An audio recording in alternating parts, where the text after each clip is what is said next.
So for the next hour, we're going to be talking about femtocells. A femtocell is a low-cost, low-power consumer product designed to increase cellular signal coverage. It's basically a miniature cell tower. It is also a Linux box, and if you hack it, you can intercept the phone calls, text messages, and web surfing of nearly anyone within range. We're not going to talk about PRISM. We're not going to talk about Snowden and any of that political stuff. This presentation is going to focus on the technical facts. Well, mostly technical facts. There's been many conversations over the last few days, and after lengthy discussions, Verizon has asked us to include these bullets.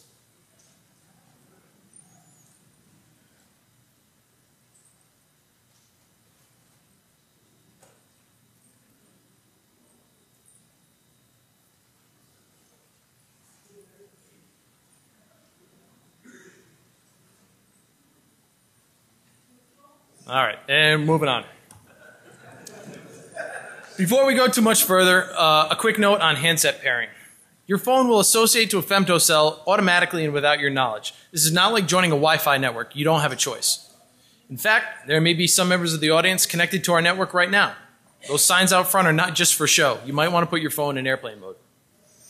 One more thing. This research has everything to do with the tower and very little to do with the actual phone. We don't break or alter anything on the actual handset, at least not yet. We also want to clearly state that the vendor has addressed the vulnerabilities that we use to get root on this device. We originally disclosed to the vendor about 8 months ago, and they worked very quickly to release a patch. It bears mentioning that the security issues we will be discussing apply to more than just one carrier. As you all know, nothing is 100% secure, and we do have some architectural concerns with femtocells. And this should be no surprise to you, but we're not the first people to have these concerns. So, as you can see, researchers have been popping femtocells since at least 2010. The latest example was right here in Las Vegas in 2011, where a group of hackers owned the crap out of a femtocell from a French carrier. Prior to them, the hacker's choice picked on a Vodafone box. Also, we want to mention up front that RSAX VC and Doug Kelly and their teardown hacking of the same model femtocell was very helpful to us during our earlier testing. As it turns out, someone looked at these things and didn't immediately think, let's use this for evil. A team from LMG Security will be presenting a talk using the same model femtocell as a cellular IDS tomorrow at 10:15. So we're going to cover some similar topics, but on a carrier that affects 1 in 3 Americans. To the best of our knowledge, no one has publicly presented an attack on a femtocell on a North American carrier. If you haven't figured it out yet, we're talking about Verizon. By the numbers, we're talking roughly 300 million people in the US, roughly 100 million Verizon subscribers. I'm really not that good at math, but if my calculations are correct, that's about 1/3 of the country. We will hopefully demonstrate how we can record and listen to phone calls, text messages, picture messages, and data. We even perform active man-in-the-middle attacks on data connections, as well as SSL stripping. And if that weren't enough, we throw in some cloning fraud for good measure. So to break it down even further, we're going to discuss how we obtained access to the femtocell, what we did once we got on it, the custom code we wrote to get the traffic we wanted, and our thoughts on fixing these things. For those of you that may not be familiar with the femtocell architecture, here's a high-level diagram. Your phone connects to the femtocell over cellular radio, in this case CDMA. The femtocell uses a broadband internet connection to create an IPsec tunnel back to the carrier's internal network.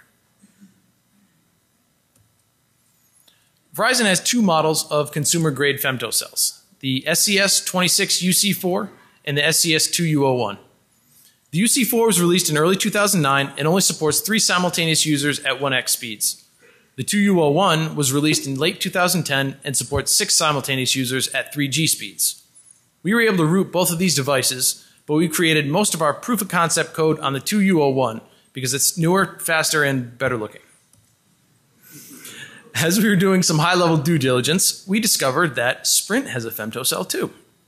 As it turns out, both Verizon models and one Sprint model are made by the same manufacturer, Samsung.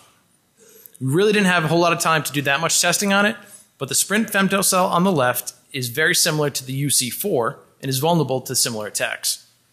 However, we are told that Sprint is end-of-lifing this model of femtocell next month and replacing it with a newer model. We took a quick look at this newer model, and we can say it's not vulnerable to the same exact attacks. So let's talk about the femtocell we spent most of our time on. The 2U01 has an ARM processor 1 NAND flash memory, and a lattice FPGA that we presume is for digital signal processing. Externally, it's got a GPS antenna, a CDMA antenna, as well as Ethernet and HDMI ports. I know what you're thinking. Did he just say HDMI port? Yes, I did. So it's a little tough to make out in this picture, but on the bottom of the device, hidden under a rubber plug, is an HDMI port. So we knew it couldn't possibly be used for video I/O, so we figured it's got to be a console port, and we were right. Why HDMI? Well, we don't really know, but I do know that Samsung makes a lot of TVs. So, how do you connect to an HDMI console port?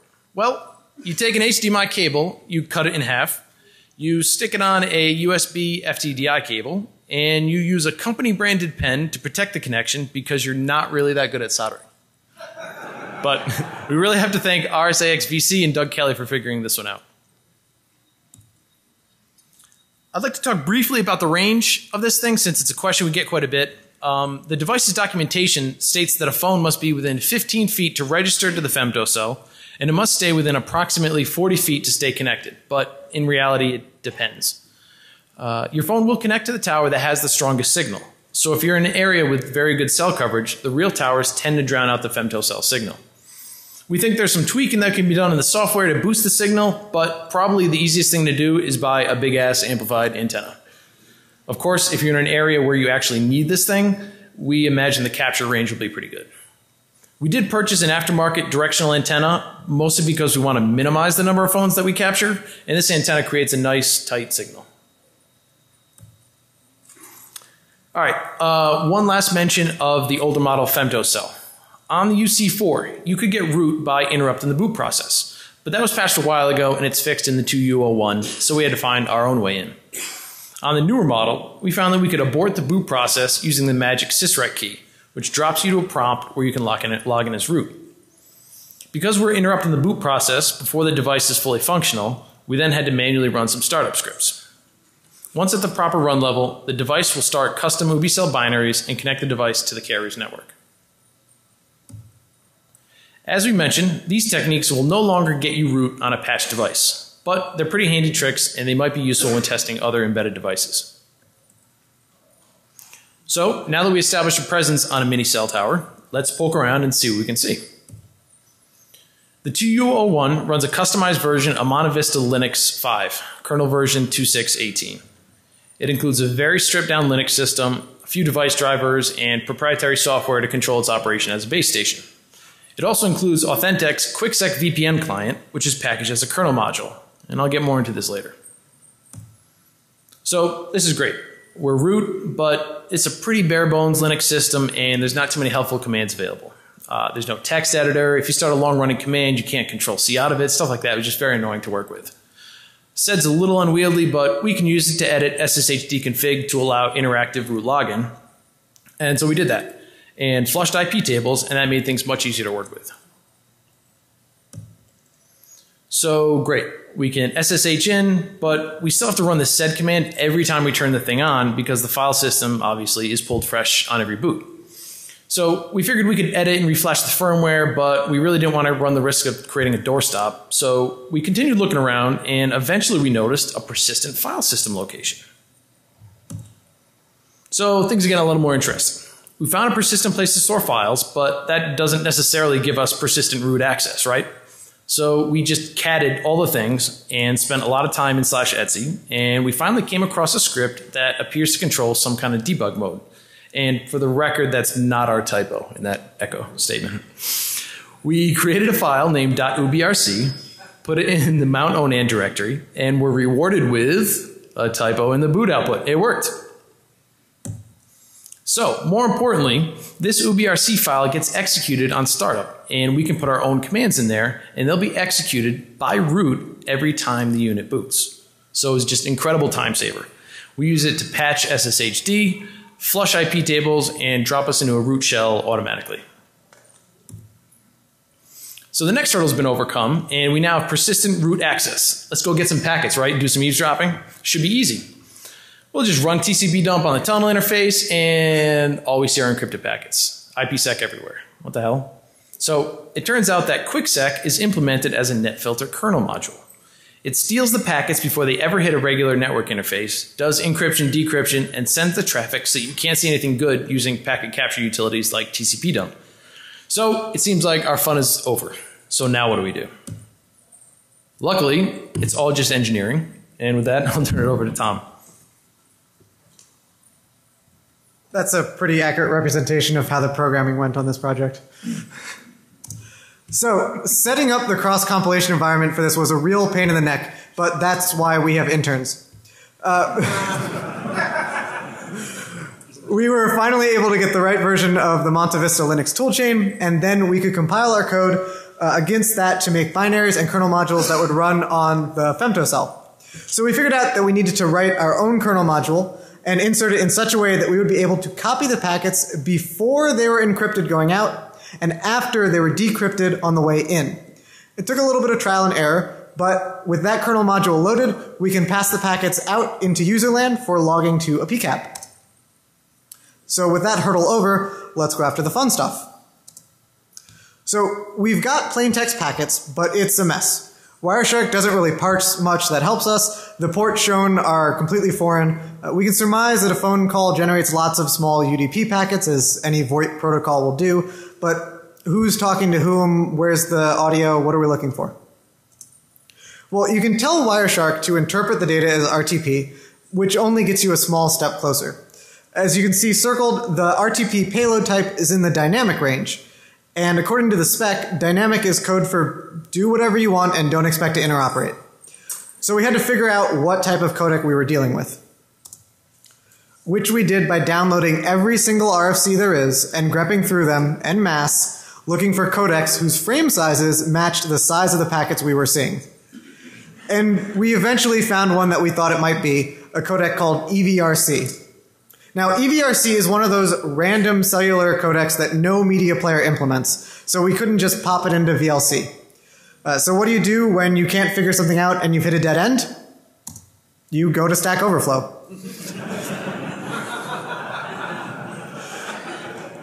But this had already been asked and received no answers.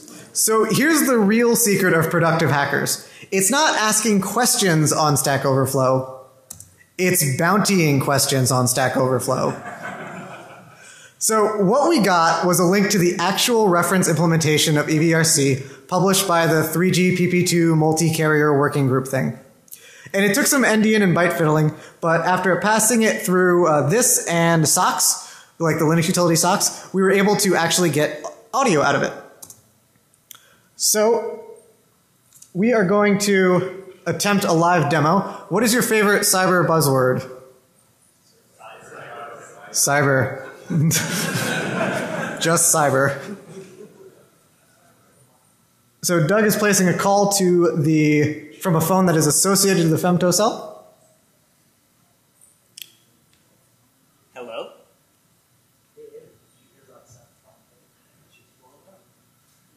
That's hilarious, Doug. Hey, let's switch to your computer.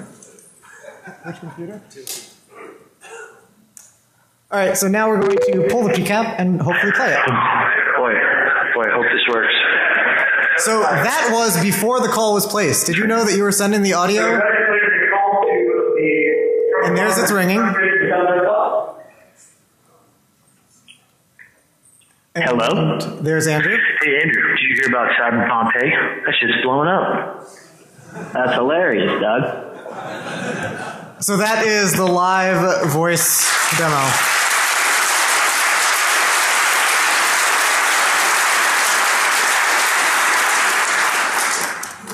And this was the slide with the backup.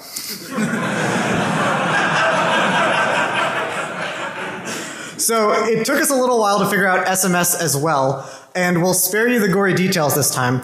The text message itself is encoded in 7-bit blocks, so it's kind of a pain to decode, but we can get the data out. And we actually made a Wireshark dissector. We also made a Wireshark dissector. But that's not nearly as interesting as trying for another demo. All right, so let's go for it.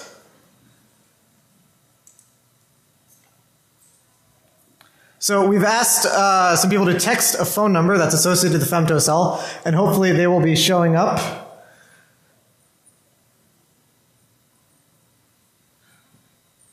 And there it is. All right, so that is live SMS.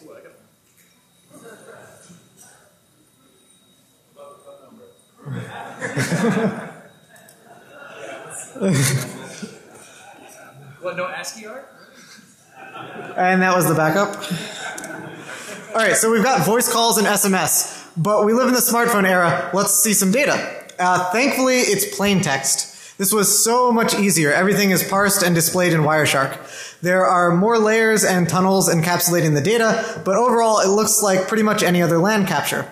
So let's look at it. With passive interception, we can pick up your MMS because that's not sent over SSL. Did you know that? So let's switch over. And here is an MMS that we captured of you lovely folks.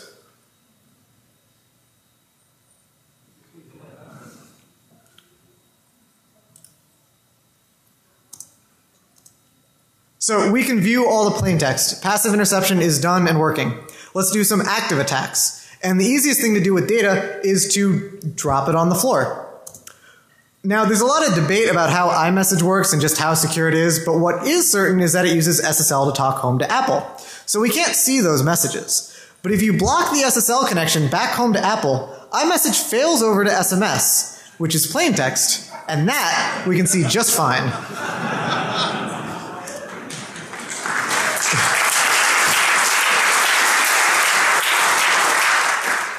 All right, so let's go back to the data. It's plain text, but it's encapsulated all up and down. If we're lucky, it's a fairly nice encapsulation that Wireshark handles for us. If we're unlucky, the normal IP, TCP, and HTTP that you're used to gets encoded and then split across GRE packets. And this is what an unlucky one looks like in Wireshark. In the lower right, you can see the HTTP. In the upper left, you see that there's just something called data. And if you can read it, the frames that are listed are just PPP fragments. That's the HTTP split across multiple GRE frames. So our goal is to edit a web page in the simplest way possible. Changing anything in HTTP means changing the TCP checksum, and also means changing, because we're encapsulated in PPP and GRE, it means changing the PPP checksum. The PPP checksum is a couple of frames later, and we only get to see one packet at a time. And the frames might be out of order. So it's going to be a little tricky. The first thing we tried doing was doing it inline in the kernel. Really quickly, we figured out that the carrier has a transparent proxy on all of your web browsing on your phone. Let me repeat that. Verizon has a transparent proxy on all the web browsing on your phone. It's kind of creepy doing it without your knowledge, but frankly, we weren't really surprised. One of the things that they do with this proxy is applying HTTP compression to anything that doesn't already have it, which makes sense. It does actually speed things up.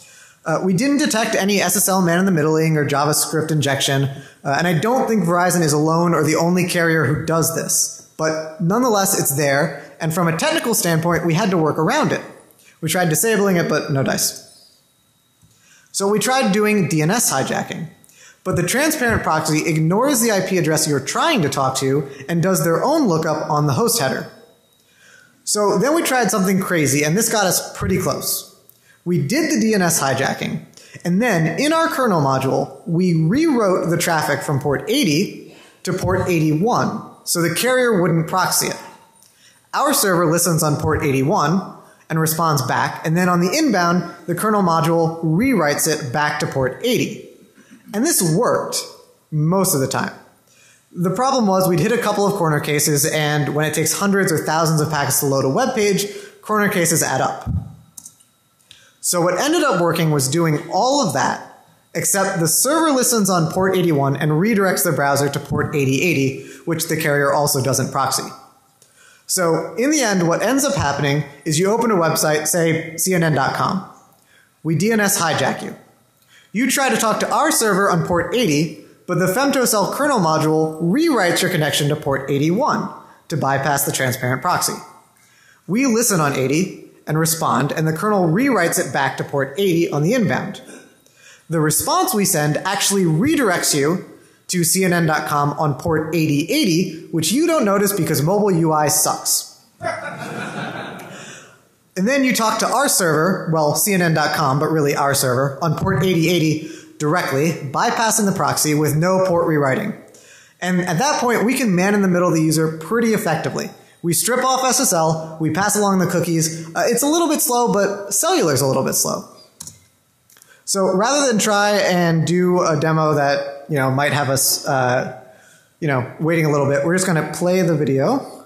Here's hoping this goes. There we go. So in the lower right is the phone. We are typing in a bank, Wells Fargo. In the lower left, you can see all of the resources and web pages that we are middling on our server. And then we have the over-the-shoulder shot showing what's going on. In the upper left is where the username and password will show up in just a moment.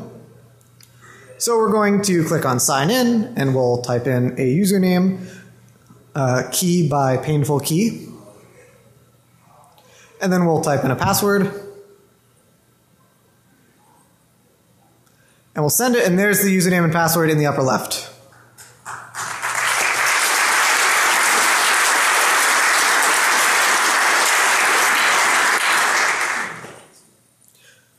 And with that, I'll hand it back over to Doug. Thank you, Code Monkey. So this is all pretty cool, and we're really excited about it. But these things are mini cell towers. It's got to be possible to do more with them, right? So if there's anything cooler than intercepting and modifying phone calls and text messages, it's becoming the person holding the phone. For those of you familiar with GSM terms like IMEI or IMSI, CDMA has their own slightly different identifiers that serve the same purpose. The key difference is that SIM cards aren't typically used in US CDMA networks, so instead of an IMSI, the MIN is just a 10-digit phone number. This is sometimes the same as your actual phone number, but not always because of porting numbers between carriers. This is a pretty important distinction because we discovered that most, but not all, of the communication between the handset and the carrier uses the ESN and MIN for identification.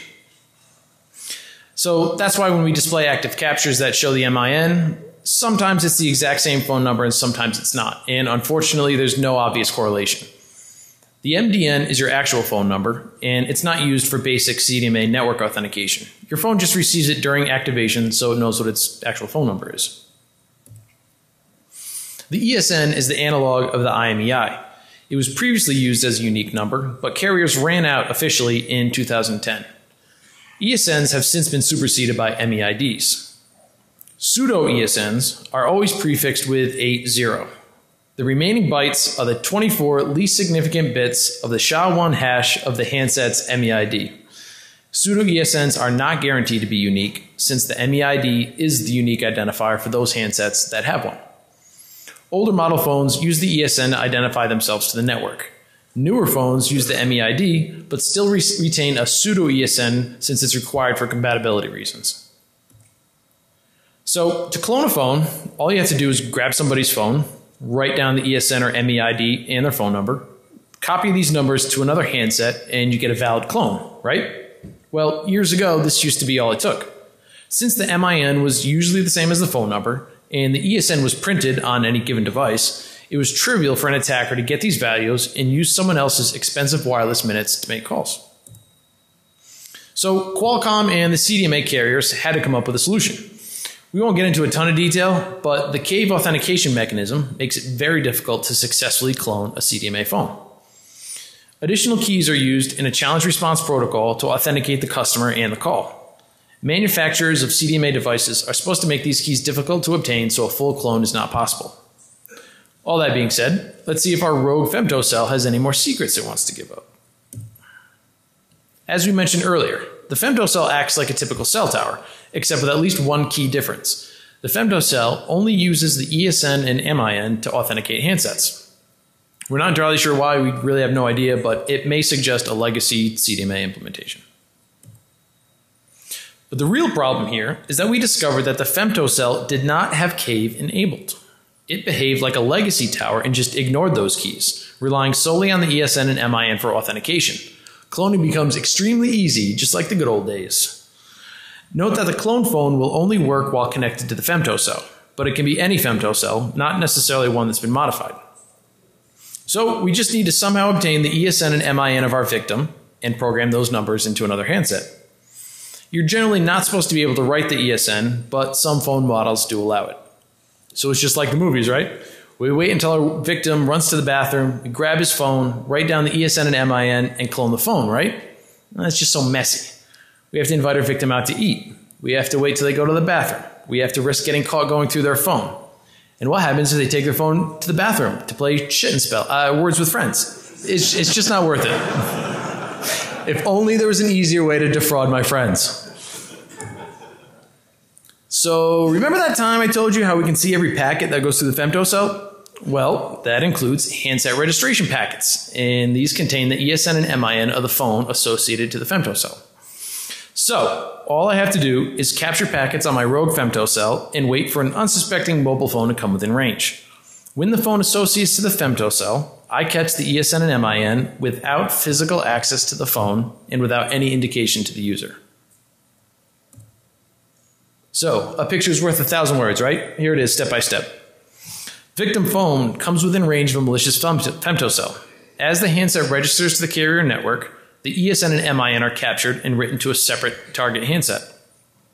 The target handset can then be used as a perfect clone of the victim as long as it's associated to a Femtocell. It'd be possible to capture phones in New York City using a rogue Femtocell and email the numbers to an accomplice in Seattle who is using a stock Femtocell. It's almost a perfect crime. So while we were testing for cloning, we noticed our results were a little inconsistent. This probably wouldn't work too well if you were trying to use it as your personal cell phone. But if your aim was to make money through toll fraud, you could probably make enough money to buy a boat that has smaller boats inside of it. We suspect our problems may have something to do with the relative signal strength of neighboring cell towers, as we saw slightly different results when testing in an urban environment versus a more rural one. But the short answer is we just don't know. So we tested cloning with voice, SMS, and data.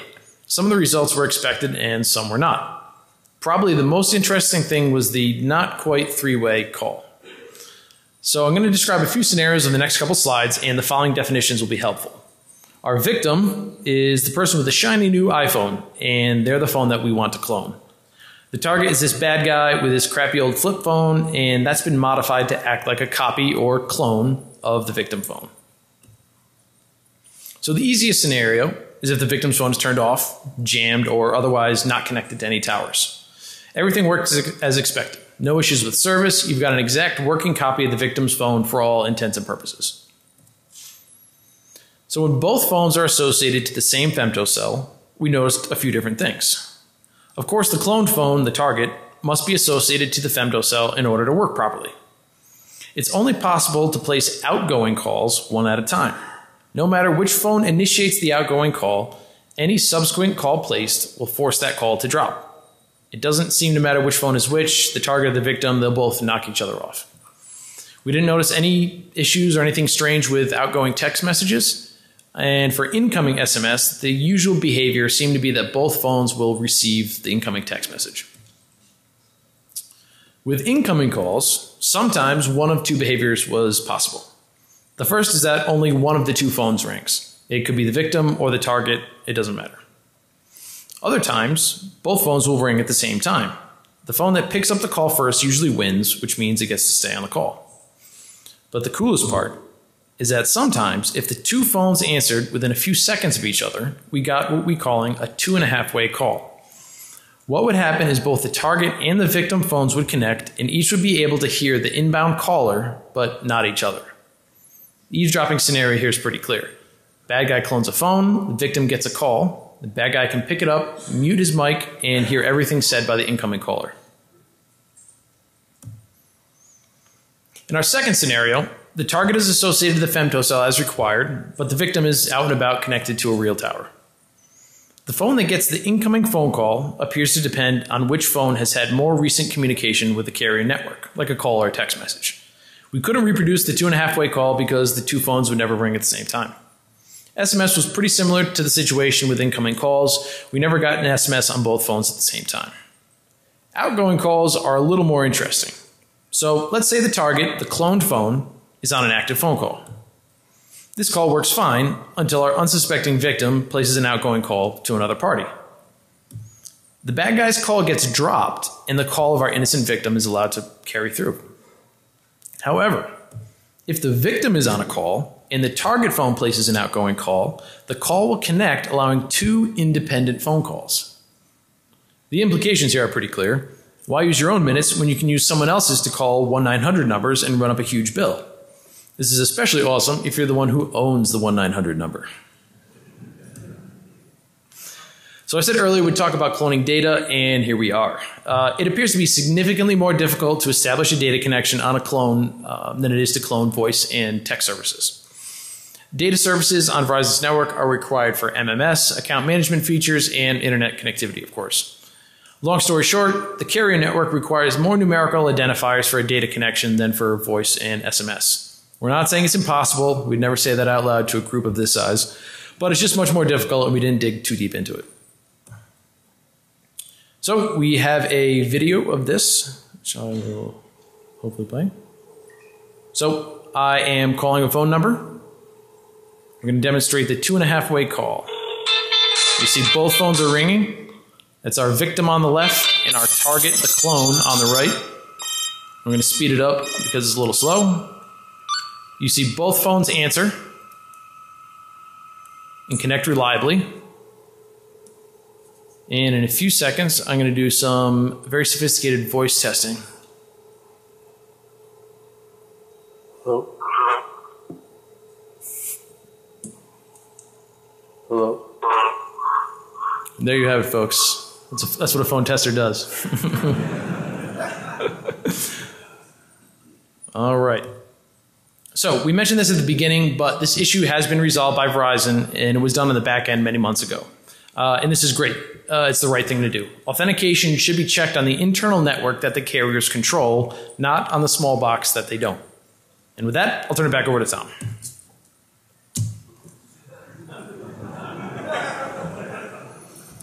So it'd be easy to think that this is all about Verizon, but this is really about everybody. There are over 30 carriers worldwide who have femtocells, and 3 of the 4 major US carriers. And clearly there are issues here, so what's a multi-billion-dollar multinational corporation to do? Well, you can of course harden the actual device, but as we all know, there's nothing you're going to be able to do on the platform to prevent people with physical access from breaking in.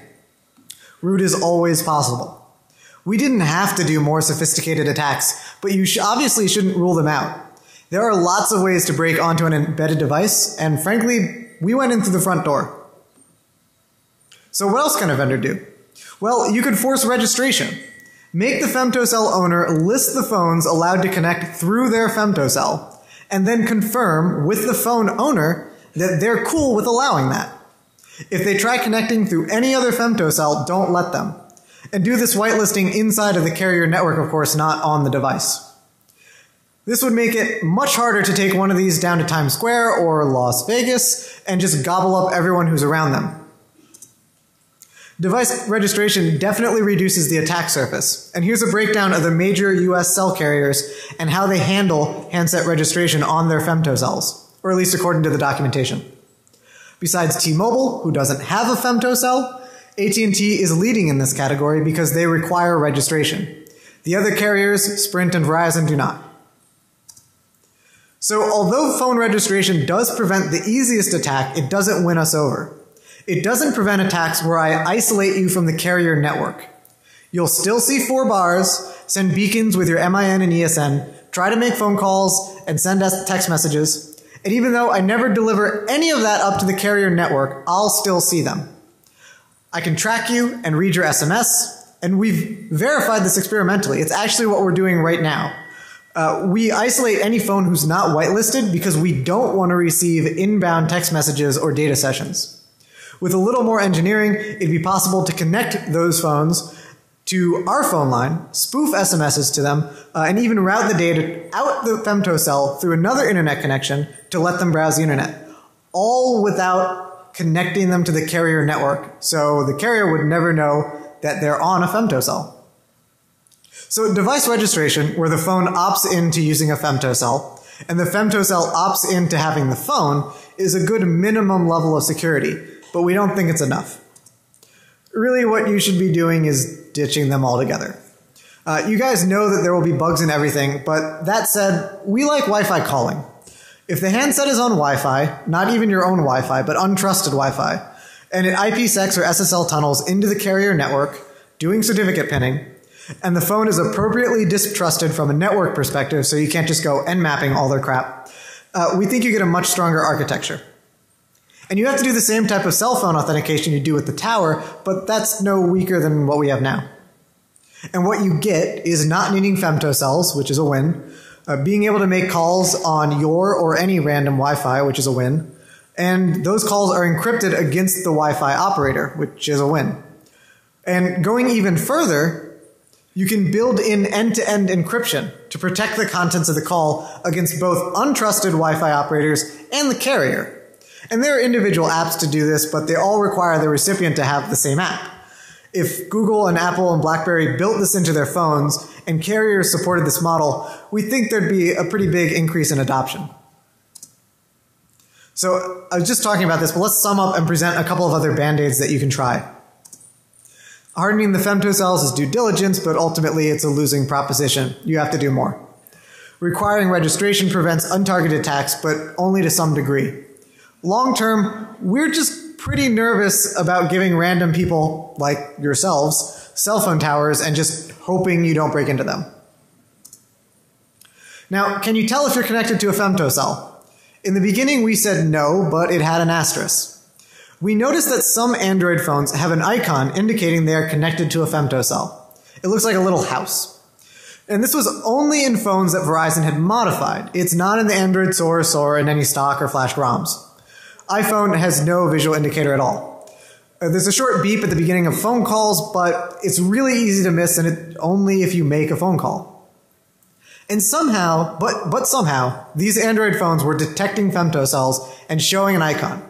So we reverse engineered that, and we're halfway done with our own app, the Femto Catcher. So we noticed that the network ID indicates if it's a femtocell. And it's possible to lie about that. We didn't look into how hard it would be. But using this, we can still write a tool that will put a phone into airplane mode when it detects itself being connected to a femtocell.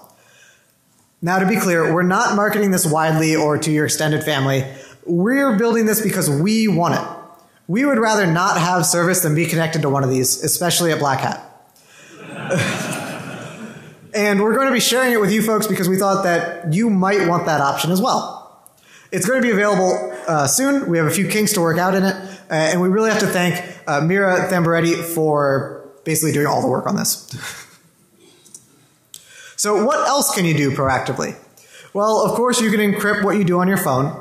And there are a multitude of free and paid apps to do so if you can convince your communication partner to use the same app.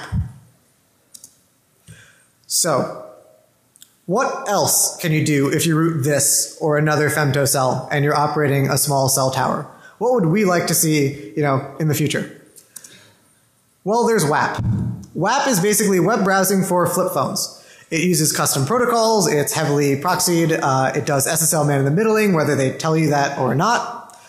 But we still think it's a valuable research target. Now you might think WAP is dead, but it's actually used by a couple billion people in the developing world, and smartphone manufacturers and carriers are still developing and investing in it. And of course there's that binary blob that has complete control over your entire phone that nobody's been able to inspect in any straightforward way, at least not that we can get the results of. You could definitely fuzz the baseband with a femtocell. And it'd probably let you get a little bit deeper into any carrier-specific stuff that they're doing than just using a general software-defined radio. And since the device makes a VPN into the carrier network, you can poke around inside of their network.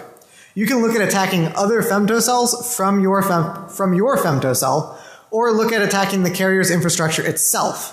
And the talk from 2 years ago did this with fantastic results. That was Ravi, Nico, and Kevin. And they were able to wiretap not just their femtocell, but every femtocell that was on that French carrier. That's a little bit farther than we wanted to go without permission from the carrier. But if you happen to be a carrier and you're cool with us doing that, we'd love to do it in our free time.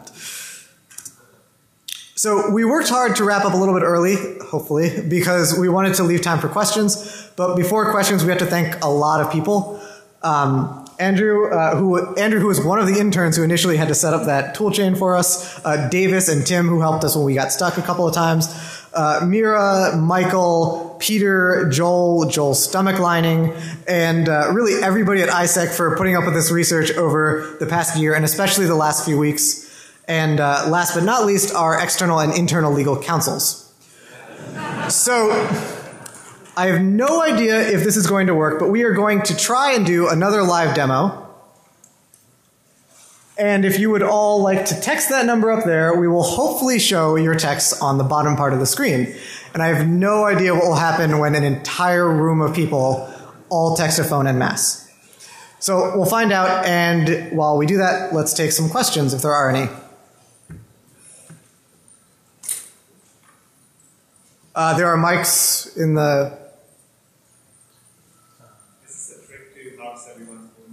Is this a trick to harvest everyone's phone's number? No comment. No comment. Next question.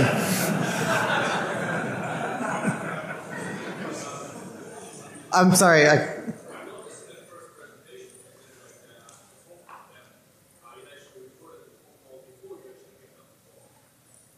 Yes, so in the first demo, we were listening to the mic on the phone before the phone call connected. You are sending your audio while it's ringing into the carrier's network.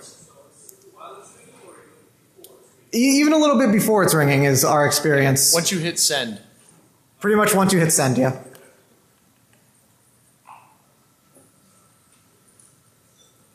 Any other questions? Did we try any other manufacturer of the femtocells? We did not create a proof of concept on any other manufacturer, and the brief testing that we did on the Sprint femtocell was really just to confirm if we could get root the same way. It is likely possible, but we didn't try it for lack of time.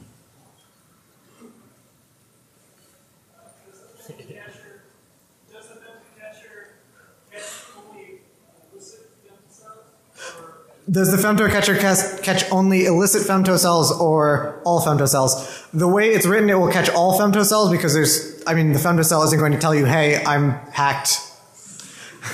And like we said, it's possible to lie about the network ID. We don't know how difficult that is.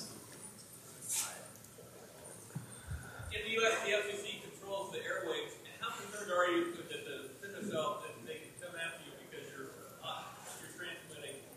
Do you operate underneath the carriers? So this is about the FCC. How concerned are we that they might come after us because we are operating? I mean, these devices are sold and they're meant to be put in your house, and they're apparently allowed by the FCC. So we were relatively comfortable with that, and so were our lawyers. Actually, they're low enough power that they fall. Okay, so you're saying they're low enough power so that they fall underneath the guidelines. So maybe unplug that antenna.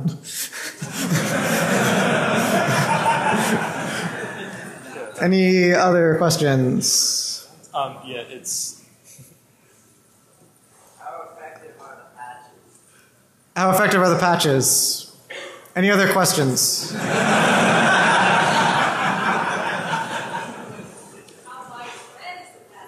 How widespread is the patch? So the patch is pushed down to all the units that are, on. It's like automatically, it's not something you install, obviously. It's basically pushed down over the wire. Automatically. Automatically. Follow-up question?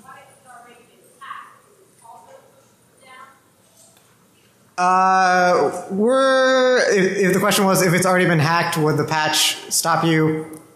I mean, you have complete control over the device, right? So it's engineering.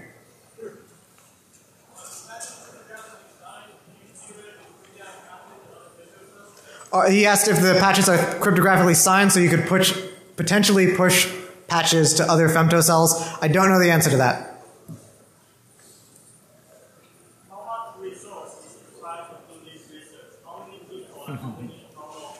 Excellent question. How much time did we put into this research? We've been working on it for about the last year, partially on sponsored research time, a good amount on our free time. I've lost track of the number of hours, but it's not trivial, but it was still easier than we'd have liked it to be. If you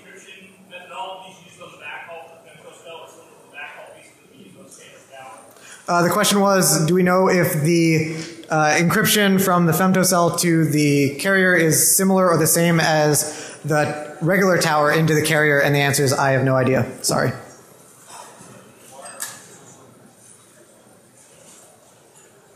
Okay, I don't see any other questions. We have to pack up a whole bunch of stuff, but we want to. Okay, a couple more. Sorry. So because you can control the phone, are you able to activate the send button on the phone from the Femtocell in English hours? The question was, are you able to basically poke around on the phone, like activating the send button?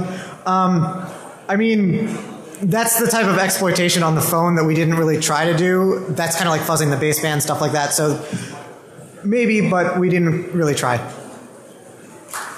Okay, thank you very much.